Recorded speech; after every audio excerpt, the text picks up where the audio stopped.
स्वागत है आपका इस बुलेटिन में। मैं हूं आपके साथ अवंतिका श्रीवास्तव। रुक करेंगे मध्य प्रदेश छत्तीसगढ़ की तमाम बड़ी खबरों का, लेकिन उससे पहले कोरोना पर एक बड़ी जानकारी सामने आ रही है। देश में लगातार कोरोना के मामले बढ़ते जा रहे हैं। आज देश में 1300 नए केसेस सामने आ चुके हैं। पॉजिटिविटी रेट जिसके साथ 1.4% हो चुकी है। एक्टिव केसेस की संख्या देश में 7,605 यानी कि 7,500 के आंकड़े को क्रॉस कर चुके हैं केसेस। लगातार सावधानी बरतने को लेकर भी अपील की जा रही है। सतर्क रहें, सावधान रहें, कोरोना गाइडलाइंस का लगातार पालन करते रहें।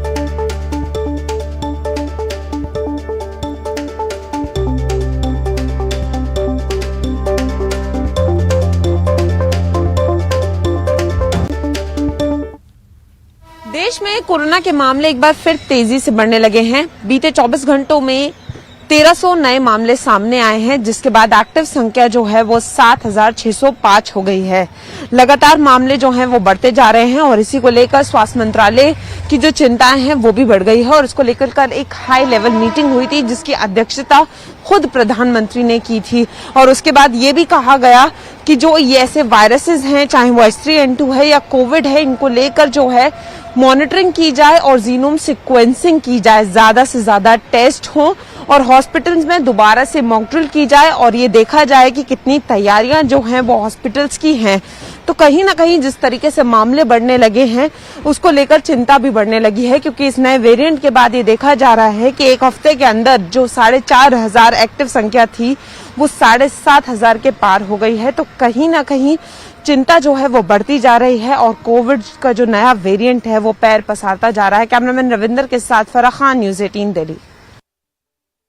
आगे बढ़ते अगली खबर ग्वालियर से है, जहां कारोबारी पारस जैन के ठिकानों पर आईटी की रेड लगातार जारी है, जिसमें भारी संपत्ति का खुलासा अब तक हो चुका है। आईटी की छापेमारी में अब तक 11 करोड़ का सोना मिला है, जबकि लॉकर से 6 करोड़ के हीरे जेवरात भी बरामद हुए हैं। छापेमारी में 50 करोड़ नकद लेन देन की भी बात सामने आ चुकी है।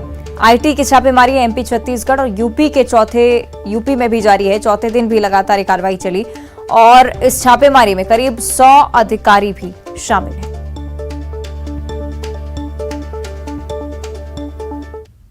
डीलर कारोबारी पारस जैन के ठिकानों पर आयकर विभाग की रेड चौथे दिन भी चल रही है।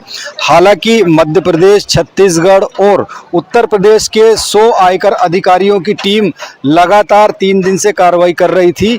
इस कार्रवाई के दौरान पारस जैन और उनके सहयोगियों के पास करीब 4 करोड़ रुपए की नकदी के अलावा 40 करोड़ रुपए के लगभग टैक्स चोरी का खुलासा हुआ है। इसके साथ ही जब उनके 25 लॉकर्स खंगाले गए तो चौंकाने वाले खुलासे सामने आए हैं।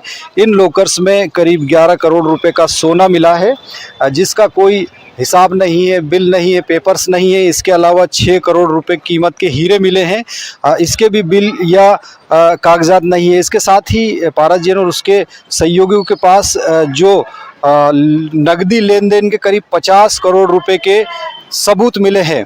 तो इस तरह ये जो कार्रवाई है लगातार चौथे दिन जारी है और कई बड़े खुलासे इसमें हो रहे हैं। हवाला कारोबार से भी पारस जैन और उसके साथियों के लिंक सामने आ रहे हैं और यकीनन कहीं ना कहीं 100 करोड़ से ज़्यादा की टैक्स चोरी का मामला ये हो सकता है, जिस तरह से इसमें कार्रवाई चल रही है। आज शाम तक जो बची हुई टीमें हैं वो कार्रवाई अपनी पूरी करेगी और उसके बाद अपनी जो रिपोर्ट्स है सभी टीमें मुख्यालय तक भेजेगी और उसके बाद इस मामले में अगली कार्रवाई आयकर की टीम करेगी। लेकिन ग्वालियर में आयकर की रेड का ये एक बड़ा मामला था। सुशील कौशिक, न्यूज़ 18 ग्वालियर। आगे बढ़ते हैं, अगली खबर मुरैना से है। 2 पक्षों में जमकर लाठी डंडे चले हैं। पुरानी रंजिश के चलते इस पूरी मारपीट की वारदात को अंजाम दिया गया है। 4 लोग इस मारपीट के दौरान घायल हुए हैं, सिविल अस्पताल में जिन्हें इलाज के लिए भर्ती करवाया गया। मारपीट का वीडियो सोशल मीडिया पर भी लगातार वायरल हो रहा है। ये तस्वीरें आपको दिखा रहे हैं स्टेशन रोड थाना इलाके के बड़ोखर की घटना के बाद देखिए किस तरह से घायल लोग वहां पर मौजूद थे और उससे पहले जब मारपीट हुई उस समय की भी तस्वीरें आपके टीवी स्क्रीन पर। आपसी रंजिश इस पूरी वारदात की वजह, हालांकि पुलिस अब पूरे मामले की जांच कर रही है।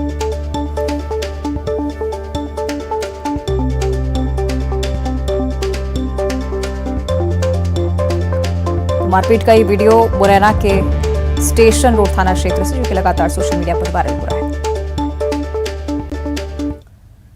इधर इंदौर में 40 साल बाद एयर इंडिया ने अपने सिटी ऑफिस पर ताला लगा दिया है। नोटिस में लिखा है कि ऑफिस तत्काल प्रभाव से बंद किया जाता है और ऐसे में अब हवाई यात्रियों के एयरपोर्ट से टिकट खरीदने को लेकर भी संशय होने लगा है। इंदौर से एयर इंडिया की कई घरेलू उड़ानें संचालित होती हैं, साथ ही इंटरनेशनल फ्लाइट उड़ान भरती हैं। शारजाह के लिए भी उड़ान की घोषणा की गई थी और अब ऑफिस पर जब ताला लगाया गया तो माना जा रहा है कि एयरपोर्ट से ही यात्रियों को टिकट खरीदना होगा।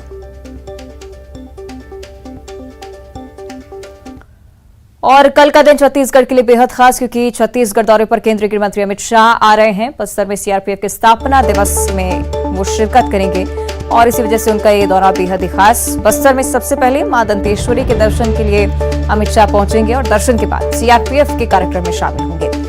चुनावी साल भी है और इसलिए इस लिहाज से भी उनका ये दौरा बेहद ही महत्वपूर्ण। बस्तर में बीजेपी नेताओं से भी मुलाकात का कार्यक्रम है और अमित शाह के दौरे को लेकर अलर्ट भी जारी किया जा चुका है। एयरपोर्ट सीआरपीएफ कैंप से 5 किलोमीटर की परिधि में ड्रोन उड़ाने पर प्रतिबंध है। सुरक्षा को ध्यान में रखते हुए कलेक्टर ने प्रतिबंध लगाया है।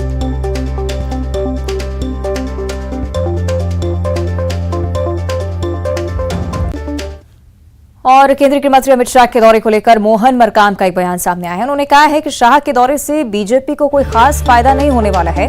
जाति, धर्म और धर्मांतरण के नाम पर लड़वाना चाहते हैं। छत्तीसगढ़ में उनकी दाल नहीं गलने वाली है। हम चाहते हैं कि अमित शाह राज्य का बकाया राशि प्रदान करें।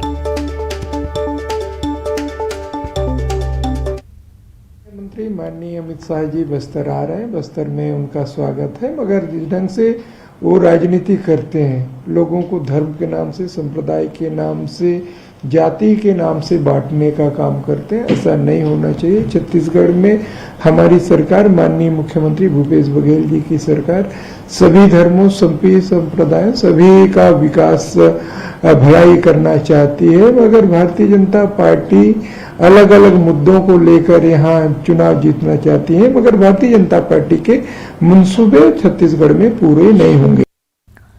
आगे बढ़ते हैं, अगली खबर दंतेवाड़ा से है। अमित शाह के बस्तर दौरे से पहले नक्सलियों का उत्पात यहां देखने को मिल रहा है। किरंदुल में रेलवे के काम में पोकलेन मशीनें लगाई गई थी, उनमें आगजनी की घटना को अंजाम दिया है नक्सलियों ने। बचेली के पुराने मार्केट में ट्रक को भी जला दिया है। किरंदुल में पोकलेन और बचेली में ट्रक को जलाए तस्वीरें आपको दिखा रहे हैं। इस वारदात से जुड़ी हुई सैकड़ों की तादाद में पर्चे भी यहां पर फेंके गए हैं। केंद्रीय गृह मंत्री के दौरे से पहले नक्सलियों के उत्पात की जानकारी सामने आ रही है।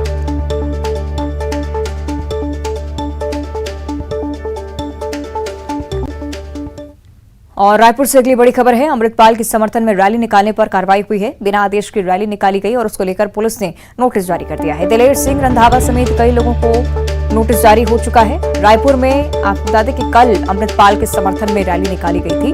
बिना अनुमति के अमृतपाल के समर्थन में रैली निकाली गई।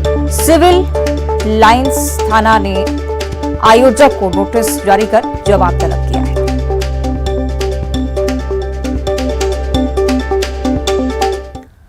और अमृतपाल के समर्थन में प्रदर्शन पर मोहन मरकाम की भी प्रतिक्रिया देखने को मिल रही है। पीसीसी अध्यक्ष मोहन मरकाम ने कहा है कि प्रदर्शन के पीछे बीजेपी का हाथ है। बीजेपी धर्म के नाम पर अलगाव को बढ़ावा देती रही है। छत्तीसगढ़ में भी प्रदर्शन के पीछे बीजेपी का ही हाथ है।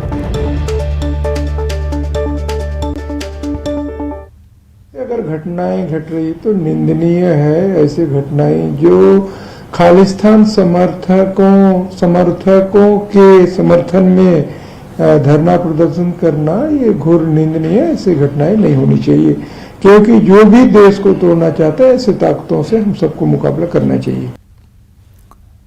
और सूरत कोर्ट से जानकारी, राहुल गांधी दोषी करार दिए गए हैं। सूरत कोर्ट ने फैसला सुना दिया है। मोदी उपनाम पर दिए बयान के बाद ये केस दर्ज हुआ था। सेशन कोर्ट में राहुल गांधी की पेशी हुई। 2019 की एक चुनावी रैली के दौरान बयान का ये मामला। सूरत कोर्ट में राहुल गांधी को दोषी करार दिया है। ये बड़ी जानकारी, सूरत कोर्ट की तरफ से फैसला। राहुल गांधी दोषी माने गए हैं इस पूरे मामले में। आपको बता दें कि सूरत कोर्ट ने फैसला सुनाया। मोदी उपनाम पर बयान उनकी तरफ से सामने आया था। सेशन कोर्ट ने राहुल गांधी की पेशी हुई थी 2019 की एक चुनावी रैली के दौरान। ये बयान राहुल गांधी की तरफ से था। इस पूरे मामले को लेकर सूरत कोर्ट ने राहुल गांधी को दोषी करार दिया। ये बड़ी जानकारी आपके साथ साझा कर रहे हैं।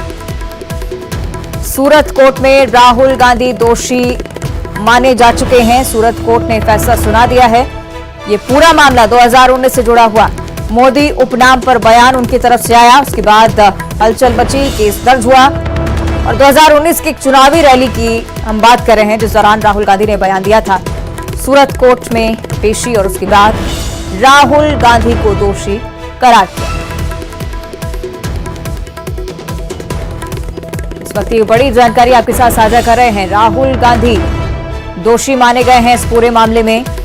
सूरत कोर्ट की तरफ से बड़ा फैसला, मोदी उपनाम को लेकर ये बयान चुनावी रैली के दौरान राहुल गांधी ने दिया था। आज ही पेशी हुई और आज फैसला सबके सामने। मोदी उपनाम पर दिए बयान को लेकर राहुल गांधी दोषी करार दिए गए।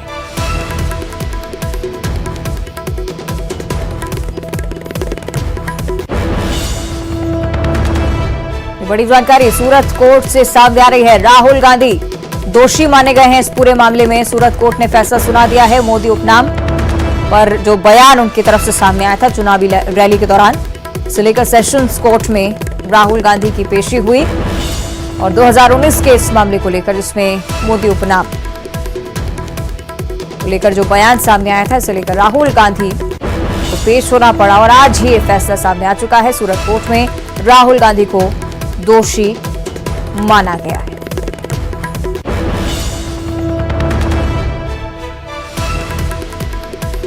तो इस वक्त की बड़ी खबर आपके साथ साझा कर रहे हैं। सूरत कोर्ट में राहुल गांधी को दोषी माना गया है। सूरत कोर्ट ने फैसला सुनाया है।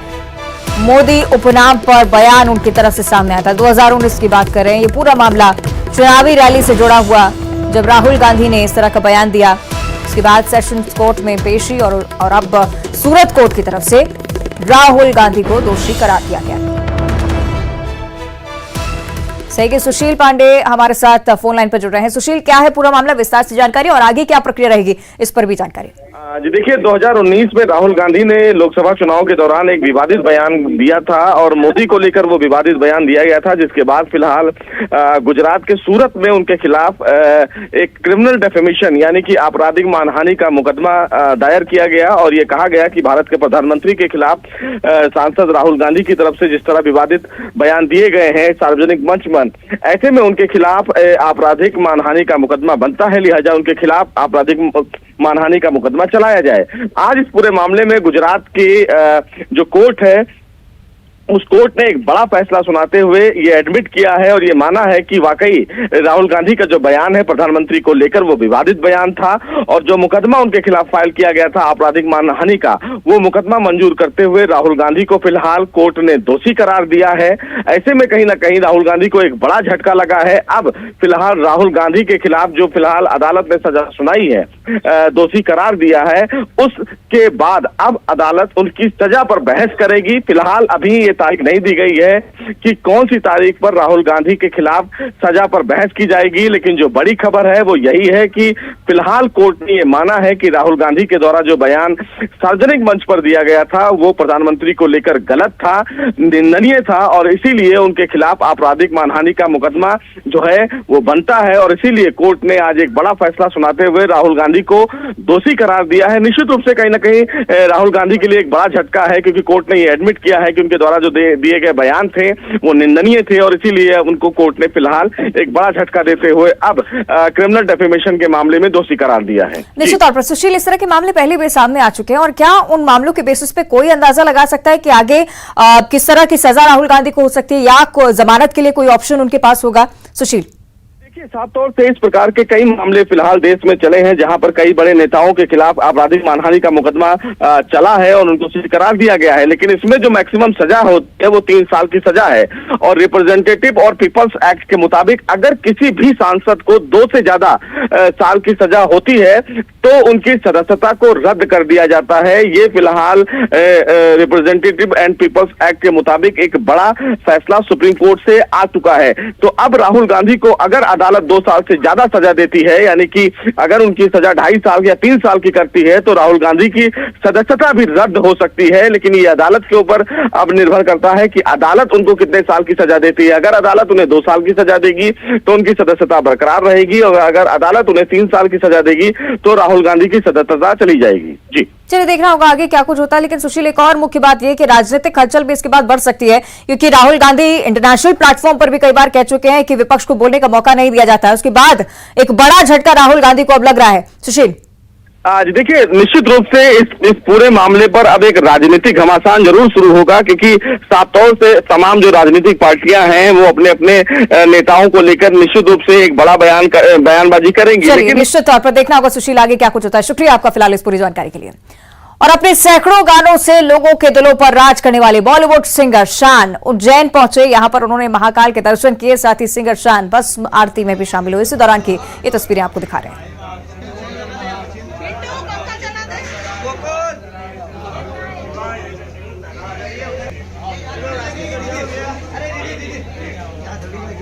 बिल्कुल, ये पहली बार मैं उज्जैन आया हूँ, पहली बार महाकालेश्वर मंदिर आया हूँ और अलग ही अनुभव था, बहुत ही अद्भुत फीलिंग थी और सब कुछ आंखों के सामने इस तरह से सारा सेवा सारा सब कुछ हुआ, दर्शन हुआ, बहुत ही। और इसी के साथ बुलेटिन में इतना ही। देखते रहिए न्यूज़ 18।